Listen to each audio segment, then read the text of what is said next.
വൈകുന്നേരമായപ്പോൾ നല്ല വിശപ്പ്. പിന്നെ ഒന്നും നോക്കിയില്ല, നേരെ വിട്ടുതാ ഈ ഒരു റെസ്റ്റോറൻറ്റിലേക്ക്. ബോസ്ഫറസ്.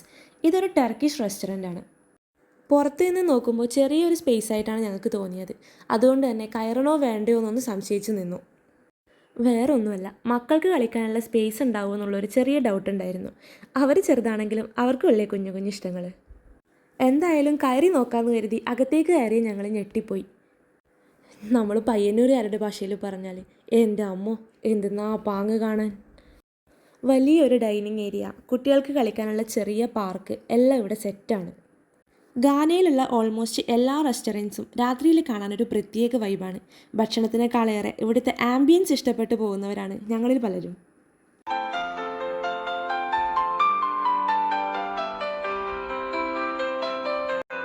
കുട്ടികളൊക്കെ പാർക്കിലേക്ക് ഓടിത്തുടങ്ങി. അവരുടെ പിന്നാലെ ഞങ്ങളും പോയി. അതിനകത്തും ഫുഡ് കഴിക്കാനുള്ള സ്ഥലം ഉണ്ടായിരുന്നു. അതിപ്പോൾ സൗകര്യമായി. അവിടെ ഇരുന്നുകൊണ്ട് തന്നെ ഞങ്ങൾക്ക് മക്കളെ കെയർ ചെയ്യാലോ.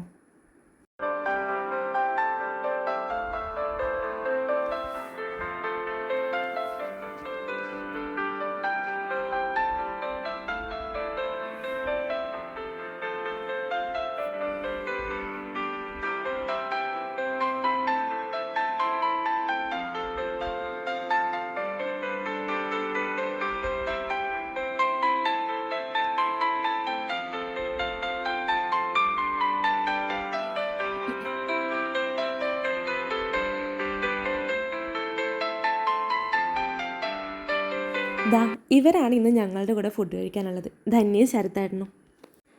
ഫുഡെന്ന് കേൾക്കുമ്പോൾ തന്നെ ഞങ്ങൾക്ക് എല്ലാവർക്കും ഒരേ ഫീലിങ്സാണ്. എന്താ അല്ലേ? കയ്യിൽ കിട്ടിയ മെനു കാർഡ് ഞാൻ കുറേ തവണ മറിച്ച് നോക്കി. ഭാഗ്യം കൊണ്ട് ഒന്നും മനസ്സിലായില്ല. ഇനിയിപ്പോൾ വെറുതെ ഇരിക്കാമല്ലോ. എൻ്റെ മുഖഭാവം കണ്ടപ്പോഴേ അവർക്ക് കാര്യം മനസ്സിലായി, എനിക്കൊന്നും മനസ്സിലായിട്ടില്ല എന്നുള്ളത്. ഓർഡർ ചെയ്തതൊക്കെ ശരത്തേട്ടനും ഷിനുവേട്ടനും കൂടെയാണ്. ലാം ഷിഷ്, ചിക്കൻ ഷിഷ്, മിക്സഡ് കബാബ്, ഇതാണ് ഞങ്ങൾ ഓർഡർ ചെയ്ത ഐറ്റം. ഇതെല്ലാം ഒരൈറ്റം ആണോ അതോ ഒന്നിൽ കൂടുതൽ ഐറ്റം ഉണ്ടോ എന്നൊന്നും എനിക്കറിയില്ല. എന്തായാലും വരുമ്പോൾ കാണാം. ഓർഡർ ചെയ്ത ഫുഡിന് പുറമെ അവർ ഞങ്ങൾക്കൊരു സ്റ്റാർട്ടർ തന്നു. ബ്രെഡ് പീസസും അതുപോലെ തന്നെ ഒരു സാലഡും. അതെന്തായാലും ടേസ്റ്റി ആയിരുന്നു. ഫുഡ് വന്ന് തുടങ്ങുമ്പോഴേക്കും മക്കളൊക്കെ ഹാജരിട്ട് തുടങ്ങി. അയിനൂന് എന്തായാലും ആ സാലഡ് ഇഷ്ടപ്പെട്ടു എന്ന് തോന്നുന്നു. അവൻ അത് തന്നെ കോൺസെൻട്രേറ്റ് ചെയ്തിരിക്കുകയായിരുന്നു. അങ്ങനെ കാത്തിരിപ്പിനൊടുവിൽ ഞങ്ങൾ ഓർഡർ ചെയ്ത സാധനം എത്തി.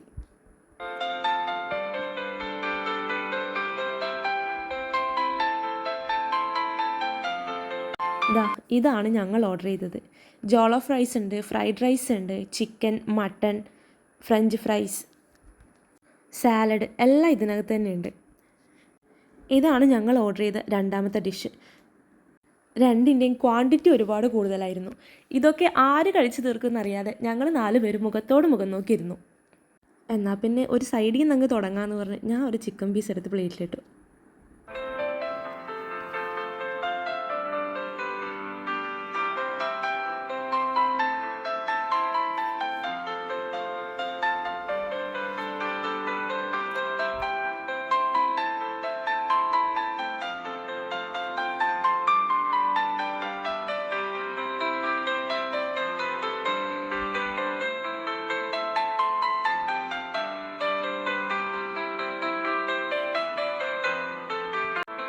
ചൂടോടെയുള്ളൊരു മട്ടൻ പീസ് എടുത്ത് വായിലിട്ടാൽ എങ്ങനെ ഇരിക്കുന്നുള്ള എക്സ്പ്രഷനാണ് ഈ കാണുന്നത്. ഇതേ എക്സ്പ്രഷനുള്ള മറ്റൊരാൾ അപ്പുറത്തിരിക്കുന്നുണ്ട്. തൽക്കാലം ഞാൻ മുഖം കാണിക്കുന്നില്ല. ഫുഡ് നല്ല ടേസ്റ്റ് ആയിരുന്നു. അതുപോലെ തന്നെ അത്യാവശ്യം നല്ല ക്വാണ്ടിറ്റി ഉണ്ടായിരുന്നു. ബില്ല് കണ്ടപ്പോഴാണ് ഞങ്ങൾ ശരിക്കും ഞെട്ടിയത്. ഞങ്ങൾ പ്രതീക്ഷിച്ച പോലെ പൈസയൊന്നും ആയില്ല.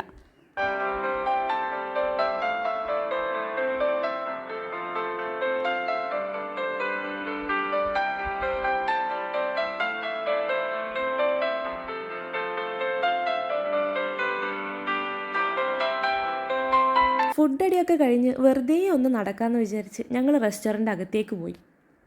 ധന്യ അവിടെയൊക്കെ വീഡിയോ എടുക്കുന്നുണ്ടായിരുന്നു. ഗ്ലാം ഫാമിലി അറ്റ് ധന്യ, ഇതാണ് ധന്യയുടെ ചാനലിൻ്റെ പേര്. ഓൾറെഡി ഗാനയിലുള്ള ഒരുപാട് വിശേഷങ്ങൾ ധന്യയുടെ ചാനലിൽ ഇട്ടിട്ടുണ്ട്. എല്ലാവരും ആ ചാനലിലൂടെ ഒന്ന് വിസിറ്റ് ചെയ്യണം. ഞങ്ങൾ സെക്കൻഡ് ഫ്ലോറിൽ പോയപ്പോൾ അതൊരു ഓപ്പൺ ഏരിയ ആയിരുന്നു. ഒരുപാട് ആൾക്കാർ അവിടെ വന്നുകൊണ്ടിരിക്കുകയാണ്. ഇത് അവിടുന്ന് താഴേക്കുള്ള വ്യൂ ആണ്. അവിടെ ഏതോ ഒരു സ്ഥലത്താണ് ഞങ്ങളിരുന്ന് ഭക്ഷണം കഴിച്ചത്. ക്വാളിറ്റിയുടെ കാര്യത്തിലും ക്വാണ്ടിറ്റിയുടെ കാര്യത്തിലും ബോസ്ഫറസ് ഒരു വിട്ടുവീഴ്ചയും ചെയ്തിട്ടില്ല. ഇതാണ് കേട്ടോ ഞങ്ങളുടെ ഈ ഒരു രാത്രിയിലെ കാഴ്ച. അപ്പോൾ എല്ലാവർക്കും ഗുഡ് നൈറ്റ്. ബൈ.